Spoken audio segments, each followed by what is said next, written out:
Hi, boys and girls. Miss Block here, reading Bridge to Terabithia, Chapter 4. It is called Rulers of Terabithia. Because school had started on the first Tuesday after Labor Day, it was a short week. It was a good thing because each day was worse than the day before. Leslie continued to join the boys at recess, and every day she won. Wow, she continued to race every recess and won every day. By Friday, a number of the fourth and fifth grade boys had already drifted away to play King of the Mountain on the slope between the two fields. Since there were only a handful left, they didn't even have to have heats, which took away a lot of the suspense. Running wasn't fun anymore, and it was all Leslie's fault. So none of the boys who were originally running every day felt that running was fun anymore because Leslie kept beating them. We call those sore losers sometimes, but anyways, nobody's doing it anymore. None of the boys are doing it anymore because she kept winning. Jess knew now that he would never be the best runner of the fourth and fifth grades, and his only consolation was that neither would Gary Fulcher. It says his only consolation was that neither would Gary Fulcher. So neither him nor Gary Fulcher would be the best fourth or fifth grade runners, the fastest runners. And so he was okay with that. That was his consolation. So meaning like he was fine with not being the best and the fastest runner because at least Gary Fulcher wasn't. He would have been upset, however, if Gary Fulcher would have beat him. Okay, so that's a consolation. That's like, even though you've lost, you still feel okay about it. That's what a consolation is. They went through the motions of the contest on Friday, but when it was over and Leslie had won again, everyone sort of knew without saying so that it was the end of the races. At least it was Friday, and Miss Edmonds was back. The fifth grade had music right after recess. Jess had passed Miss Edmonds in the hall earlier in the day, and she had stopped him and made a fuss over him. Did you keep drawing this summer? Yes'm. May I see your pictures, or are they private? Jess shoved his hair off his red forehead. I'll show you 'em. So remember, Miss Edmonds is that teacher who is kind of like a hippie who sits and plays music for the kids, and she wears pants to school, so she's a little bit different than all of the other teachers. And she's the one that's been really supportive of Jesse's drawings. She really wants to see them, and she really appears to be like happy that he's drawing and stuff. So she's his favorite teacher, and he's actually in love with her from what we've read so far. She smiled her beautiful, even-toothed smile and shook her shining black hair back off her shoulders. Great, she said. See you. He nodded and smiled back. Even his toes had felt warm and tingly. Now, as he sat on the rug in the teacher's room, the same warm feeling swept through him at the sound of her voice.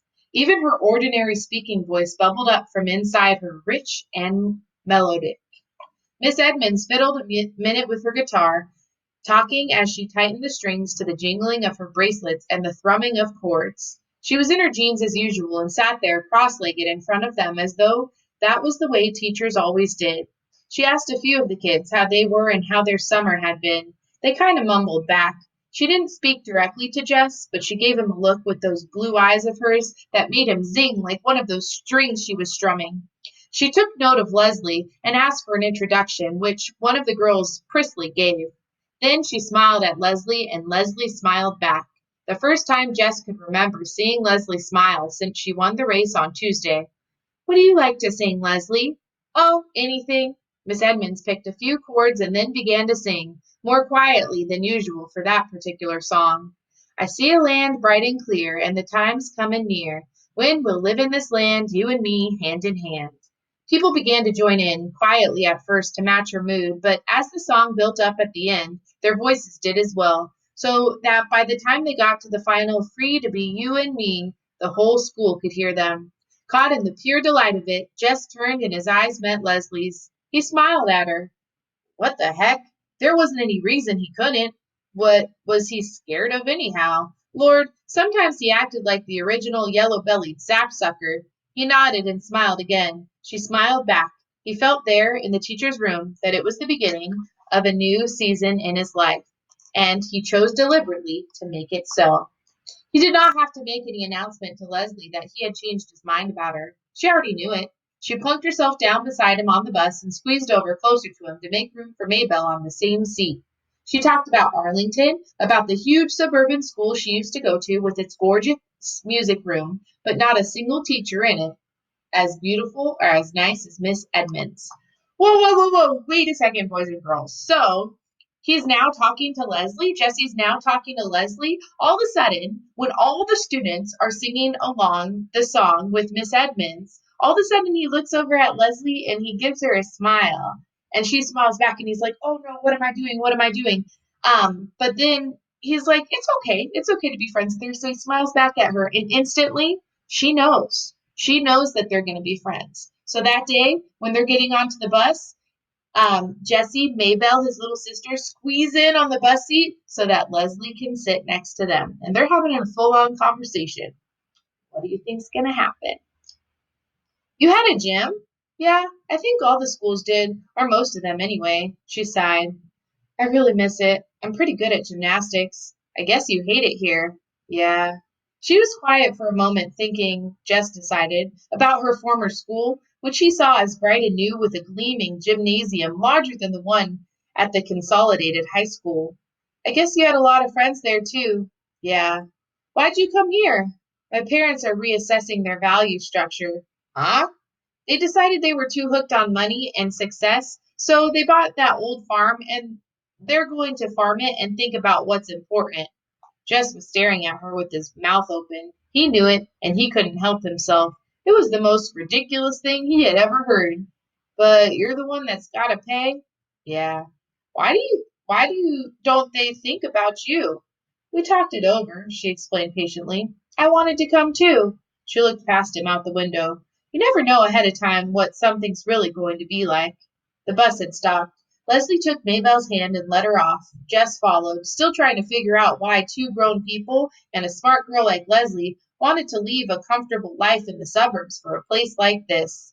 They watched the bus roar off.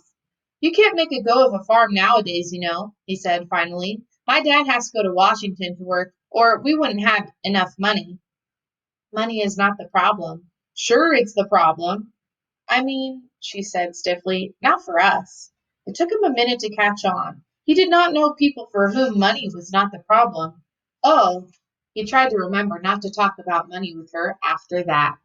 So, Leslie comes from a much different background, a much more wealthy background than Jessie. So, money is not the problem. Her and her family moved over to this farm because they had so much money and they didn't want to focus on money and material things, clothes, possessions, furniture, bikes, all those cool things. They didn't want to focus on that anymore. They wanted to live a simpler life.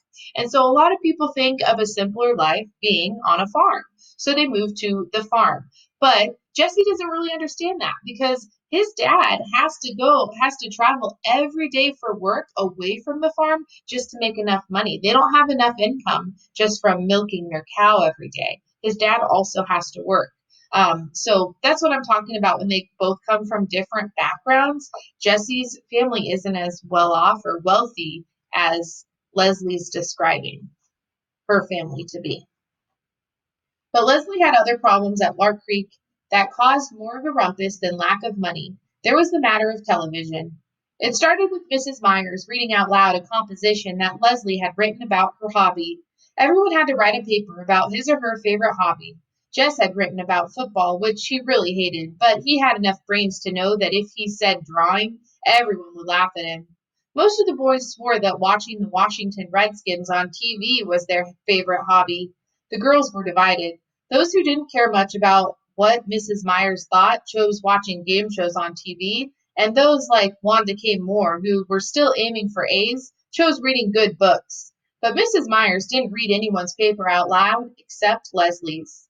I want to read this composition out loud for two reasons. One, it is beautifully written, and two, it tells about an unusual hobby for a girl.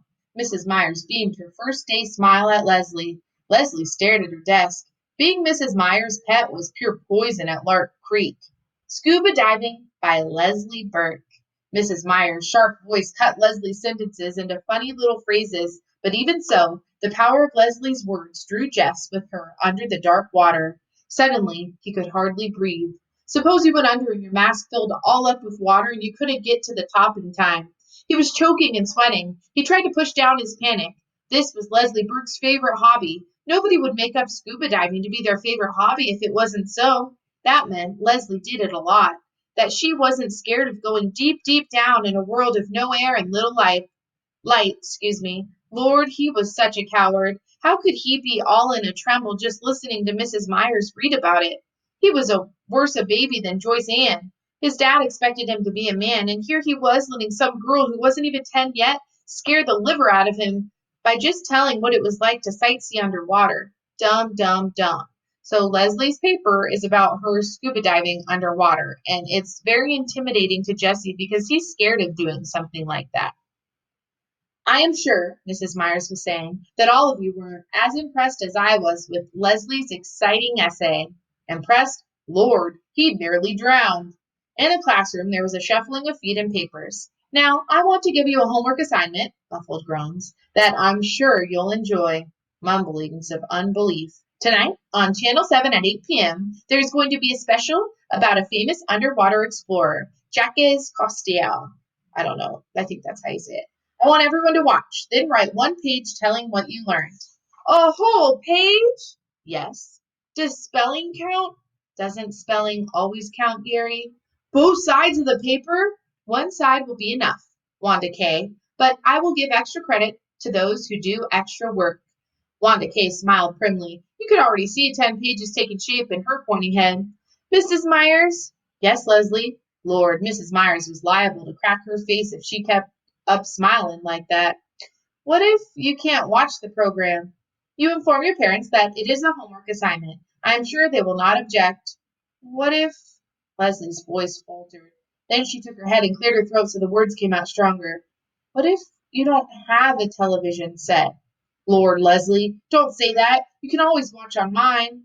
But it was too late to save her. The hissing sound of disbelief were already building into a rumble of contempt. So all the students in the class are already pretty disappointed that Leslie is wrote this paper, this excellent paper, because now they're getting an additional assignment from their teacher because of it. And when Leslie is saying that she doesn't own a television, all the kids are like, oh, how could you not own a television? I mean, it would be pretty similar to today if somebody said that, right? But if you're thinking back on what Leslie was saying to Jesse about how her family moved to the farm because they didn't want to focus on those materialistic things anymore, TV would be one of those things, right? Like wanting to live a simpler life would mean usually like no electronics, no TV. So it's not surprising that she doesn't have a TV, not to me at least. Are you surprised by it? Lord, Leslie, don't say, oh, sorry. Mrs. Myers blinked her eyes. Well, she blinked some more. You could tell she was trying to figure out how to save Leslie, too.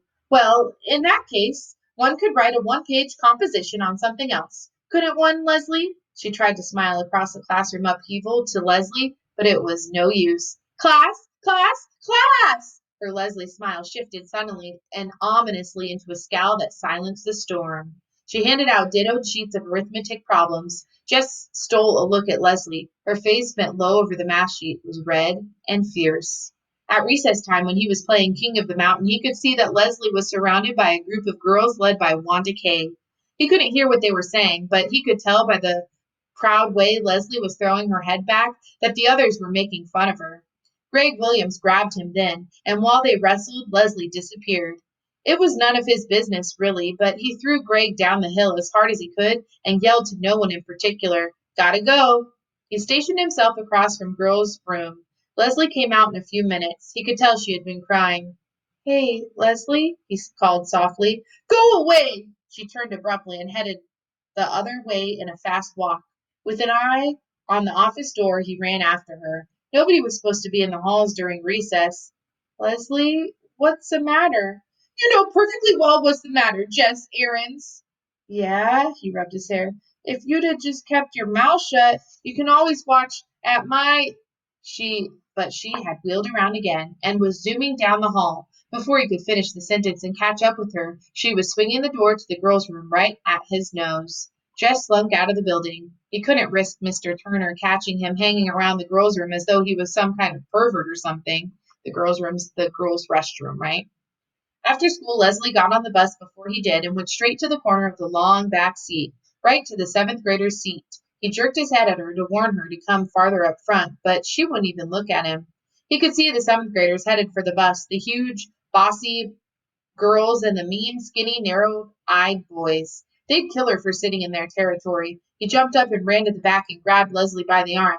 You got to come up to your regular seat, Leslie. So he's trying to protect Leslie because you know how it is when if you've ever ridden a bus before. Some of you haven't, but when you do, even though some buses do have assigned seats and you have to sit in a particular seat every time, others don't have assigned seats, but they have like claimed seats by the older kids, and maybe that was you this year, I don't know. But the older kids always get that back seat, or the cool kids always get that back seat. And so that's how it was here. The seventh graders always got that long back seat, and Leslie got into the bus and decided to sit there. But Jess doesn't want her to get beat up or yelled at or antagonized by those seventh graders. So he's saying, come on, you need to come with me. You need to move to your regular seat with me.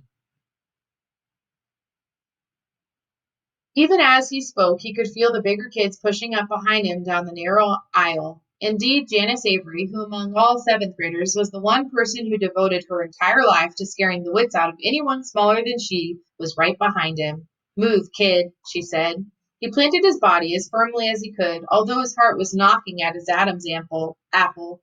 Come on, Leslie, he said, and then he made himself turn and give Janice Avery one of those look-overs from frizzed blonde hair past a too-tight blouse and broad beam jeans to gigantic sneakers. When he finished, he swallowed, stared straight up into her scowling face, and said almost steadily, Don't look like there will be room across the back here for you and Janice Avery. Somebody hooted. Weight Watchers is waiting for you, Janice. Janice's eyes were hate mad, but she moved aside for Jess and Leslie to make their way past her to their regular seat. Leslie glanced back as they sat down and then leaned over. She's going to get you for that, Jess. Boy, she is mad. Jess warmed to the tone of respect in Leslie's voice, but he didn't dare look back.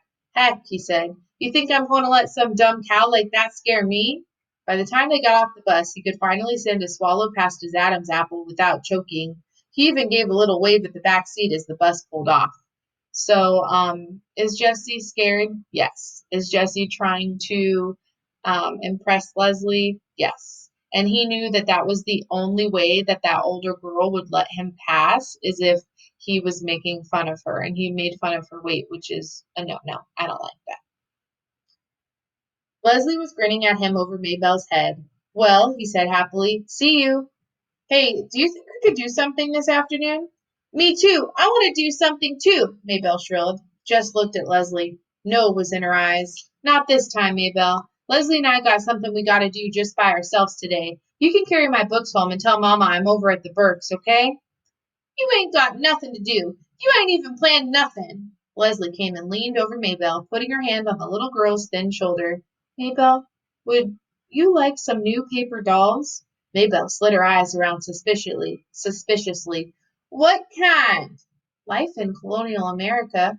Maybelle shook her head. I want Pride or Miss America. You can pretend these are bride paper dolls. They have lots of beautiful long dresses. What's the matter with them? Nothing. They're brand new. How come you don't want them if they're so great? When you're my age, Leslie gave a little sigh, you just don't want to play with paper dolls anymore. My grandmother sent me these. You know how it is. Grandmothers just forget you're growing up.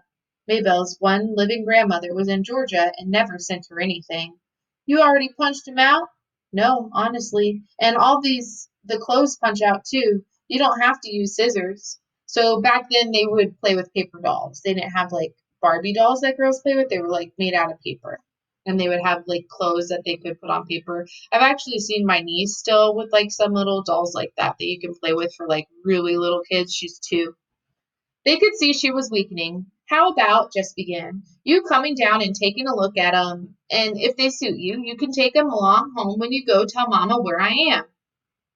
After they had watched Maybelle tearing up the hill, clutching her new treasure, Jess and Leslie turned and ran up over the empty field behind the old Perkins place and down to the dry creek bed that separated farmland from the woods. There was an old crab apple tree there, just at the bank of the creek bed from which someone long forgotten had hung a rope. They took turns swinging across the gully on the rope.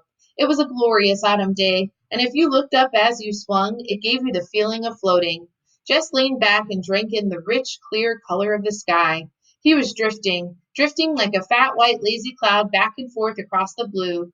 Do you know what we need? Leslie called to him. Intoxicated as he was with the heavens, he couldn't imagine needing anything else on earth. So Jessie was having so much fun swinging on the rope with Leslie. We need a place, she said, just for us. It would be so secret that we would never tell anyone in the whole world about it. Jess came swinging back and dragged his feet to stop. She lowered her voice almost to whisper. It might be a whole secret country, she continued, and you and I would be the rulers of it. Her words stirred inside of him. He'd like to be a ruler of something, even something that wasn't real. Okay, he said. Where could we have it? Over there in the woods, where nobody would come and mess it up. There were parts of the woods that Jess did not like. Dark places where it was almost like being underwater, but he didn't say so. I know, she was getting excited. It could be a magic country like Narnia, and the only way you can get in is by swinging across on this enchanted rope. Her eyes were bright. She grabbed the rope. Come on, she said. Let's find a place to build our castle stronghold. They had gone only a few yards into the woods beyond the creek bed when Leslie stopped. How about right here? He asked. Sure, Jess agreed quickly, relieved that there was no need to plunge deeper into the woods. He would take her there, of course, for he wasn't such a coward that he would mind a little exploring now and then farther in amongst the ever darkening columns of the tall pines. But as a regular thing, as a permanent place, this was where he would choose to be, here where the dogwood and the redbud played hide and seek between the oaks and evergreens, and the sun flung itself into golden streams through the trees to splash warmly at their feet. So right now they are finding a place just for them, a secret place where they can meet up. Sir, he repeated to himself, nodding vigorously. The underbrush was dry and would be easy to clear away. The ground was almost level. This'll be a good place to build. Leslie named their secret land Terabithia, and she loaned Jess all of her books about Narnia so he would know how things went in a magic kingdom, how the animals and the trees must be protected, and how a ruler must behave.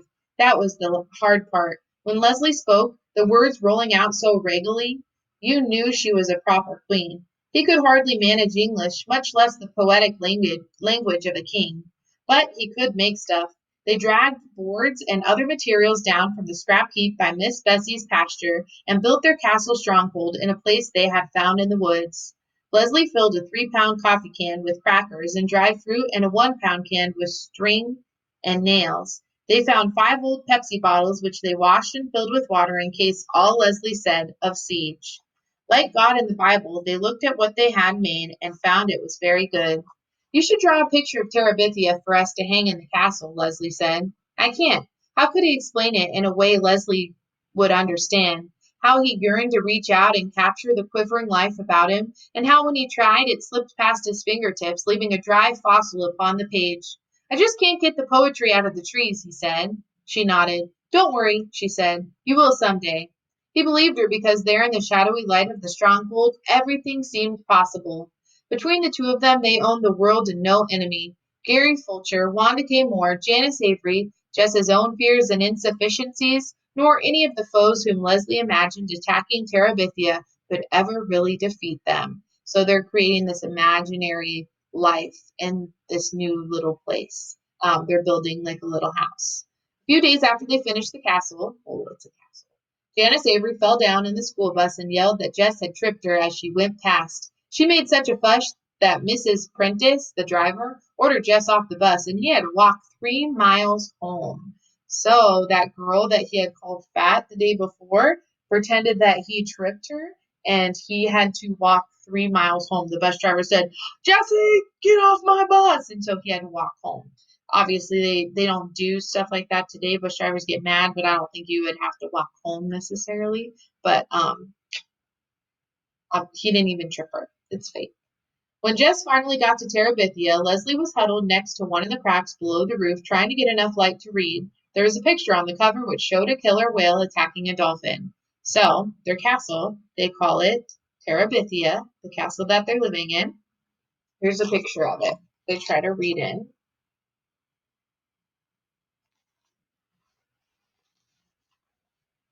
"What you doing?" He came in and sat beside her on the ground. "Reading. I had to do something." That girl, her anger came rocketing to the surface. "It don't matter. I don't mind walking all that much. What was a little hike compared to what Janice Avery might have chosen to do?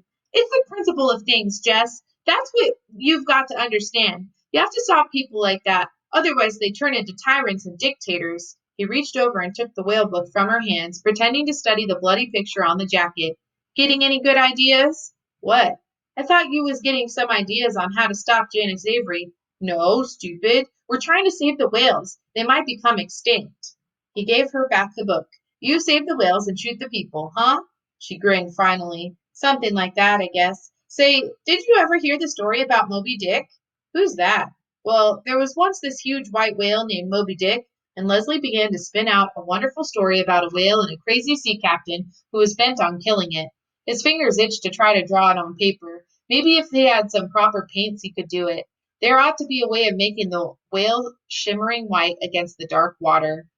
At first they avoided each other during school hours, but by October they grew careless about their friendship.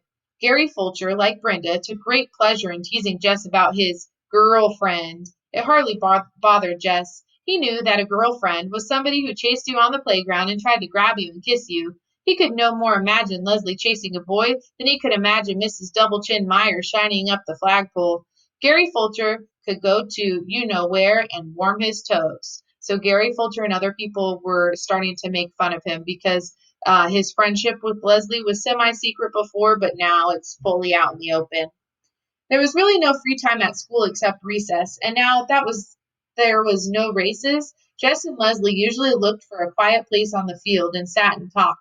Except for the magic half hour on Fridays, recess was all that Jess looked forward to at school. Leslie could always come up with something funny that made the long days bearable. Often the joke was on Mrs. Myers. Leslie was one of those people who sat quietly at her desk, never whispering or daydreaming or chewing gum, doing beautiful schoolwork, and yet her brain was so full of mischief that if the teacher could have once seen through the mask of perfection, she would have thrown her out in the horror. Jess could hardly keep a straight face in class, just trying to imagine what might be going on behind that angelic look of Leslie's. One whole morning, as Leslie had related it at recess, she had spent imagining Mrs. Myers on one of those fat farms down in Arizona. In her fantasy, Mrs. Myers was one of those foodaholics who would hide bits of candy bars in odd places up the hot water faucet, only to be found out and publicly humiliated before all the other fat ladies. That afternoon Jess kept having visions of Mrs. Myers dressed only in a pink corset being weighed in. "You've been cheating again, Gussie," the tall, skinny directress was saying. Mrs. Myers was on the verge of tears. "Jessie Aarons," the teacher's sharp voice punctured his daydream. He couldn't look Mrs. Myers straight in her pudgy face. He'd crack up. He set his sight on her uneven hemline. "Yes'm." He was going to have to get coaching from Leslie. Mrs. Myers always caught him when his mind was on vacation, but she never seemed to suspect Leslie of not paying attention. He sneaked a glance up that way. Leslie was totally absorbed in her geography book, or so it would appear to anyone who didn't know. Terabithia was cold in November. They didn't dare build a fire in the castle, though sometimes they would build one outside and huddle around it. For a while, Leslie had been able to keep 2 sleeping bags in the stronghold, but around the 1st of December, her father noticed their absence, and she had to take them back. Actually, Jess made her take them back. It was not that he was afraid of the Burkes exactly. Leslie's parents were young, with straight white teeth and lots of hair, both of them.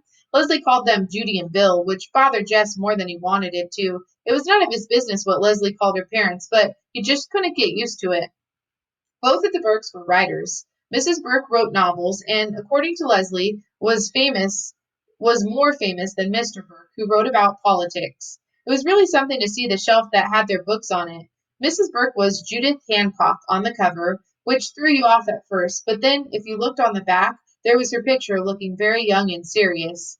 Mr. Burke was going back and forth to Washington to finish a book he was working on with someone else, but he had promised Leslie that after Christmas he would stay home and fix up the house and plant his garden and listen to music and read books out loud and write only in his spare time. They didn't look like Jess's idea of rich, but even he could tell that the jeans they wore had not come off the counter at Newberry's. There was no TV at the Burks, but there were mountains of records and a stereo set that looked like something off Star Trek. And although their car was small and dusty, it was Italian and looked expensive too. They were always nice to Jess when he went over, but then they would suddenly begin talking about French politics or string quartets, which she at first thought was a square box made out of string, or how to save the timber wolves or redwoods or singing whales, and he was scared to open his mouth and show once and for all how dumb he was. He wasn't comfortable having Leslie at his house either. Joyce Ann would stare, her index finger pulling down her mouth and making her drool. Brenda and Ellie always managed some remark about girl-friend. His mother acted stiff and funny, just the way she did when she had to go up to school about something. Later she would refer to Leslie's tacky clothes. Leslie always wore pants, even to school. Her hair was shorter than a boy's. Her parents were hardly more than hippies. Maybelle's either tried to push in with him and Leslie or sulked at being left out. His father had seen Leslie only a few times and had nodded to show that he had noticed her, but his mother said that she was sure he was fretting that his only son did nothing but play with girls, and they were both worried about what would become of it. Jess didn't concern himself with what would become of it. For the first time in his life, he got up every morning with something to look forward to. Leslie was more than his friend. She was his other, more exciting self, his way to Terabithia and all the worlds beyond. Terabithia was their secret, which was a good thing, for how could Jess have ever explained it to an insider? Just walking down the hill toward the woods made something warm and liquid steal through his body. The closer he came to the dry creek bed and the crab apple tree rope, the more he could feel the beating of his heart.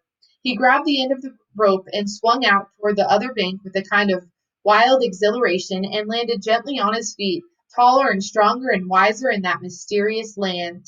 Leslie's favorite place, besides a castle stronghold, was the pine forest. There, the trees grew so thick at the top that the sunshine was veiled. No low bush or grass could grow in that dim light, so the ground was carpeted with golden needles. I used to think this place was haunted, Jess had confessed to Leslie the first afternoon he had revved up his courage to bring her there. Oh, but it is, she said. But you don't have to be scared. It's not haunted with evil things. How do you know? You can just feel it. Listen. At first, he heard only the stillness. It was the stillness that had always frightened him before. But this time it was like the moment after Miss Edmonds finished a song, just after the chords hummed down to silence. Leslie was right. They stood there, not moving, not wanting the swish of dry needles beneath their feet to break the spell. Far away from their former world came the cry of geese heading southward. Leslie took a deep breath. This is not an ordinary place, she whispered. Even the rulers of Terabithia come into it only at times of greatest sorrow or of greatest joy. We must strive to keep it sacred. It would not do to disturb the spirits. He nodded, and without speaking, they went back to the creek bank where they shared together a solemn meal of crackers and dried fruit. Thanks for listening. That was a longer chapter. Love you guys. Miss you. Bye.